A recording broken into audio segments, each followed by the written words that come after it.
there will be so many people, whether they know it or not, that they have inspired me or they've inspired parts of the story or some of the characters.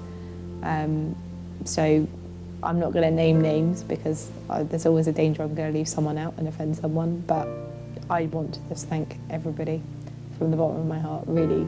There's a whole dream coming true right now, and it's all a little bit surreal, but I definitely couldn't have done it without that support, so thank you. I'm Marisha Pink. I'm a London-based author and entrepreneur, and I am just about to publish my very, very first book.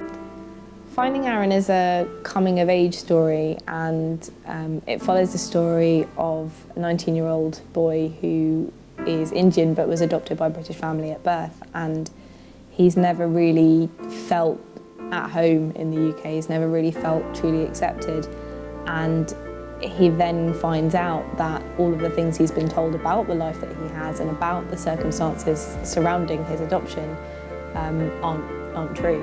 And that's kind of the catalyst that sends him on a journey to seek out the truth and make him question everything that's happened in his past.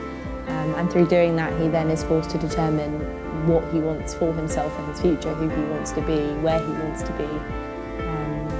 And I guess it's about a young man finding his own feet and learning to be the person that he was destined to be and not the person that everybody wanted him to be.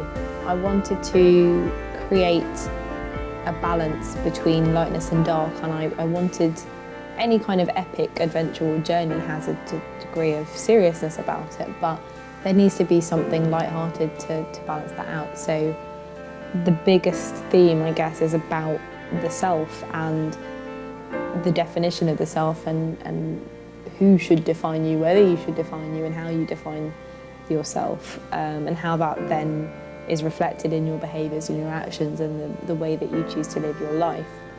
Another big theme is death. There's quite a lot of incidences, I guess, of that in the book, and observing the ways that different people cope with that.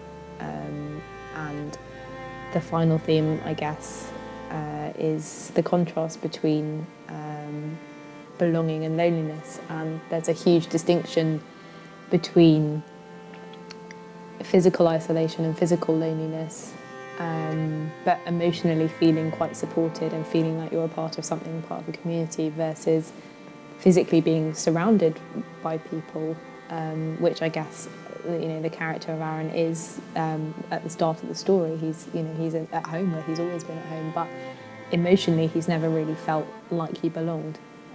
So it's kind of exploring the contrast between those two different types of existence, I guess.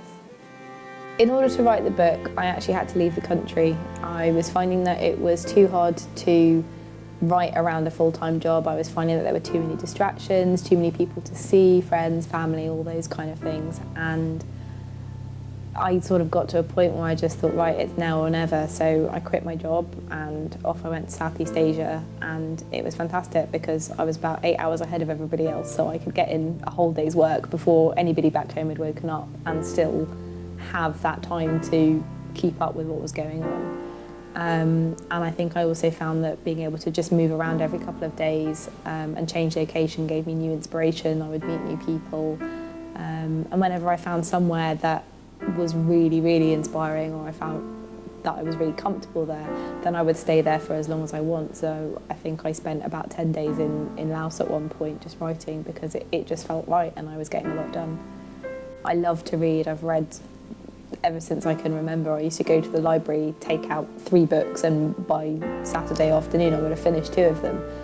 And I think that it just made sense that I would kind of evolve eventually into writing the kind of stories that I love to read, things that take you on a journey, take you on an adventure, and allow you to escape from real life, I guess, for a couple of hours at a time. As it turns out, and as I think is the writing advice that was given to a lot of wannabe authors, is to write the kind of books that you love to read, so that's what I hope I've done. So the Kickstarter campaign came about because I decided that I was going to self-publish my book, and I decided to do that because it was in the spirit of the adventure that I was on myself, in terms of kind of eschewing normal, corporate, conventional things that people do. And I thought, I've got a choice. I can try and get an agent and try and get a publishing deal, and that could take, you know, years and years and years.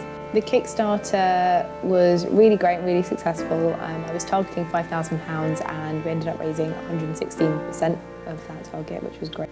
Having my family and friends around me who are normally really supportive, but seeing them really come out and support this and support me in trying to make my dream a reality has been amazing.